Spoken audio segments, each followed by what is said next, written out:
सभी NIOS DLED शिक्षकों को मेरा नमस्कार। और सबसे पहले मैं आपको एक वीडियो दिखाना चाहूँगा, तो इस वीडियो को आप ध्यान से देखें और समझें कि विश्वनाथ जी के द्वारा क्या मैसेज देने का प्रयास किया गया है। तो देखिए आप वीडियो। देखिए, कई लोगों के मन में ये भ्रम है कि हम पप्पू यादव जी के साथ लाइव डिबेट में आए हैं, तो उन्होंने हमें फ़ंड दिया होगा या सहयोग किया है। उन्होंने हमें किसी प्रकार से रिव्यू में कोई फ़ंड नहीं दिया है। उनके एओआर को ज़रूरत थी, हमारे एओआर की। उसके लिए उन्होंने 20,000 का फ़ंड पे किया था, जिसकी सूचना हमने उनको दे दी थी। और इसके अतिरिक्त रिव्यू में चाहे सीनियर उतारना हो, चाहे उसमें आगे गतिविधि करना हो, उसके लिए उनके द्वारा कोई फ़ंड, कोई मदद नहीं की गई है। और कई तरह से लोग हमसे बार बार व्हाट्सएप पे या ग्रुपों में पूछ रहे हैं कि आप उनके साथ लगातार आ रहे थे, तो आपको मदद क्यों नहीं कर रहे हैं। अब किसी के दिल में हम घुसे तो थे नहीं कि वो क्या करने वाला है और क्या उसकी प्लानिंग है।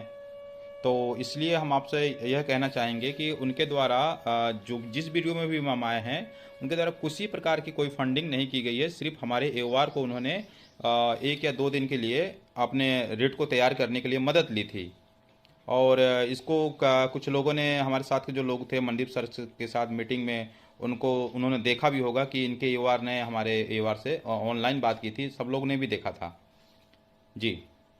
और इसीलिए आप लोग को लग रहा है कि हमने कोई फंडिंग ली है, तो वह गलत है। अगर कोई कह रहा है कि हमने दिया है, तो मुझे प्रूफ दे दे, और जितना भी उसने फंडिंग दिया होगा वो उतना पैसा हम खुद लगाएंगे। इससे ज़्यादा तो मैं आप लोगों से कुछ कह नहीं सकता। और रही बात रिव्यू की, तो रिव्यू को लगाने के लिए हमने किसी राज्य से कोई फंड नहीं लिया था, केवल हमने उत्तराखंड से मदद ली थी। हम लोग सिर्फ 63 लोग हैं, उन्होंने अपना चंदा वगैरह लगा करके रिव्यू दाखिल किया था। अब उसके आगे जो उसमें कार्रवाई होनी है, हम सक्षम हैं कि उसको हम कर लेंगे। लेकिन आप देख लीजिए कि सबका नुकसान हो जाएगा उसमें, अगर हम वो कार्रवाई कर देते हैं तो। इसीलिए वकील साहब ने जो सलाह दी कल, हमें उसको करना है, और उसको करने के लिए काफ़ी मात्रा में फ़ंड की ज़रूरत है।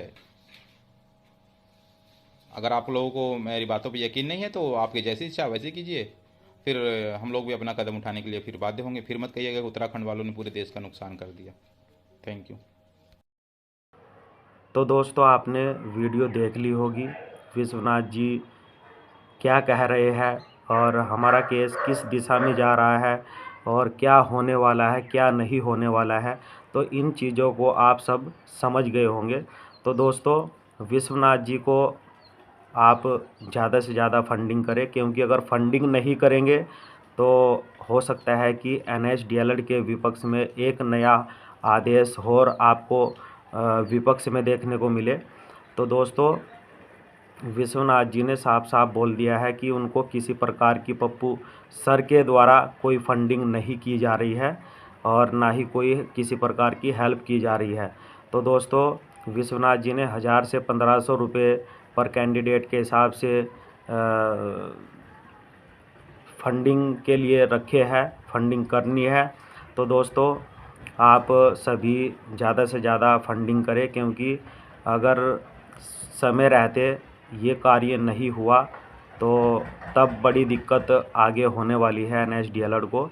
तो दोस्तों, मैं बस इतना ही कहना चाहूँगा कि आप सभी शिक्षक, पूरे भारत के जो NSDLED शिक्षक हैं, वो एक साथ होकर थोड़ा थोड़ा भी अगर करेंगे सभी, तो कोई ज़्यादा बड़ी बात नहीं है इस केस को देखने के लिए, और आराम से हम सबका काम हो सकता है। तो दोस्तों, आप सभी ज़्यादा से ज़्यादा विश्वनाथ जी को सपोर्ट करें, ताकि समय रहते जो रिव्यू विश्वनाथ जी की ओर से लगाई गई है उसमें आगे की कार्यवाही विश्वनाथ जी कर सके और कुछ अच्छा होता दिख सके।